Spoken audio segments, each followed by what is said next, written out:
নবনির্বাচিত সংসদ সদস্য ও নতুন মন্ত্রিসভার সদস্যদের শপথ মঙ্গলবার।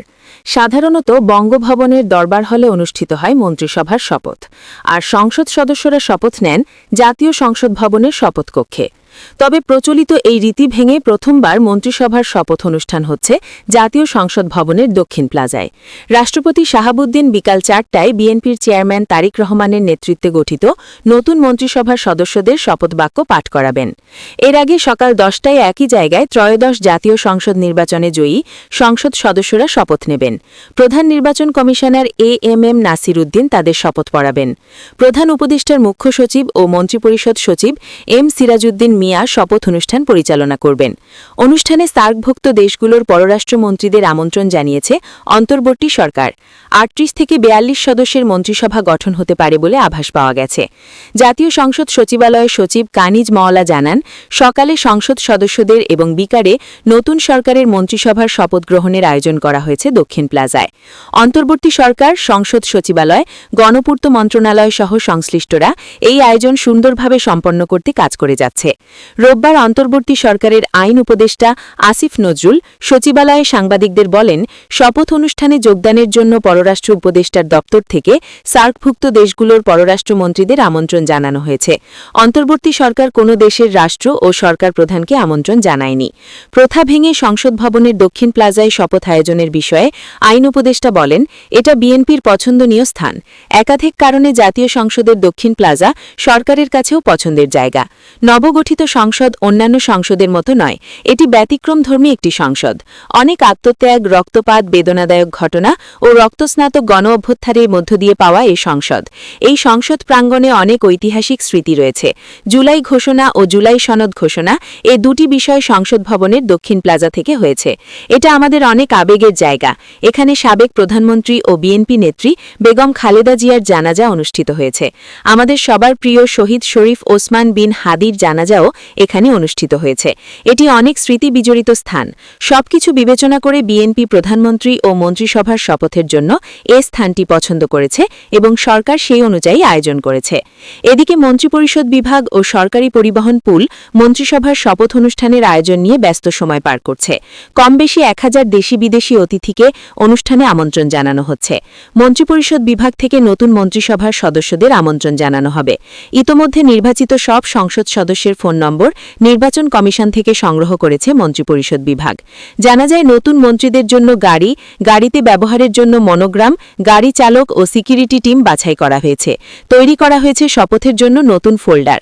জানা যায়, শপথ অনুষ্ঠানে অন্তর্বর্তী সরকারের প্রধান উপদেষ্টা ড মুহাম্মদ ইউনুস, উপদেষ্টা পরিষদের সদস্য, প্রধান বিচারপতি, বিভিন্ন রাজনৈতিক দলের শীর্ষ নেতা, সিনিয়র সাংবাদিক, সুশীল সমাজের প্রতিনিধি, ব্যবসায়ী সম্প্রদায়ের প্রতিনিধি, সরকারের সিনিয়র সচিব ও সচিব, 3 বাহিনীর প্রধান, বিদেশি রাষ্ট্রদূত, হাইকমিশনার ও মিশন প্রধান এবং সিনিয়র সামরিক ও বেসামরিক প্রশাসনের কর্মকর্তাদের আমন্ত্রণ জানানো হচ্ছে। মন্ত্রিপরিষদ বিভাগের সংশ্লিষ্ট সূত্রে জানা যায়, নতুন মন্ত্রিসভার সদস্যদের নামের তালিকা পাওয়া গেলে সোমবার সকাল থেকে আমন্ত্রণ জানানো হবে তাদের শপথ নেওয়ার জন্য। এর মধ্যে যারা গাড়ির সাপোর্ট চাইবেন তাদের গাড়ি সরবরাহ করা হবে। তবে শপথ নিয়ে বের হওয়ার সময় তারা সিকিউরিটি ফোর্স, ফ্ল্যাগ সহ গাড়িতে বাসায় ফিরবেন। কর্মকর্তারা বলছেন, মন্ত্রিসভার আকার বেশ বড় হবে বলে মনে হচ্ছে, কারণ বেশ সংখ্যক গাড়ি প্রস্তুত রাখতে বলা হয়েছে। সর্বোচ্চ 50টি গাড়ি প্রস্তুত করতে বলা হয়েছে। তবে একসঙ্গে না বাড়িয়ে পর্যায়ক্রমেও মন্ত্রিসভার সদস্য সংখ্যা বাড়াতে পারবে নতুন সরকার। শেষ পর্যন্ত কী সিদ্ধান্ত নেওয়া হয় তা দেখার জন্য আরও কয়েক ঘণ্টা অপেক্ষা করতে হবে বলে জানান কর্মকর্তারা। জুলাই সনদ বাস্তবায়ন প্রশ্নে বেশিরভাগ ভোটার সম্মতি দেওয়ায় নির্বাচিত সংসদ সদস্যদের 2টি শপথ নিতে হবে বলে জানিয়েছেন প্রধান উপদেষ্টার বিশেষ সহকারী অধ্যাপক আলী রিয়াজ। তিনি বলেছেন, জুলাই জাতীয় সনদ বাস্তবায়ন সংবিধান সংস্কার আদেশ 2025-এ সুস্পষ্টভাবে বলা হয়েছিল, জাতীয় সংসদের নির্বাচিত সদস্যদের দ্বারাই জাতীয় সংসদ সংস্কার পরিষদ গঠিত হবে এবং জাতীয় সংসদের নির্বাচিত সদস্যরা 2টি শপথ গ্রহণ করবেন। একটি হচ্ছে জাতীয় সংসদের সদস্য হিসেবে এবং আরেকটি হচ্ছে জাতীয় সংসদ সংস্কার পরিষদের সদস্য হিসেবে। শপথ অনুষ্ঠানে অংশ নিতে বাংলাদেশে আসছেন ভারতসহ বিভিন্ন দেশের উচ্চ পর্যায়ের প্রতিনিধিরা। শপথ অনুষ্ঠানে ভারতের প্রতিনিধিত্ব করবেন দেশটির পার্লামেন্টের নিম্নকক্ষ লোকসভার স্পিকার ওম বিড়লা ও পররাষ্ট্র সচিব বিক্রম মিশ্রি। রোববার ভারতের পররাষ্ট্র মন্ত্রণালয়ের এক বিবৃতিতে বলা হয়, বাংলাদেশের সরকারের শপথ অনুষ্ঠানে স্পিকারের অংশগ্রহণ ভারত ও তার দেশের জনগণের মধ্যে গভীর ও স্থায়ী বন্ধুত্বের প্রতি জোর দেয়। এর মাধ্যমে আমাদের দুই দেশকে সম্পর্কের দৃঢ়তায় আবদ্ধ করে।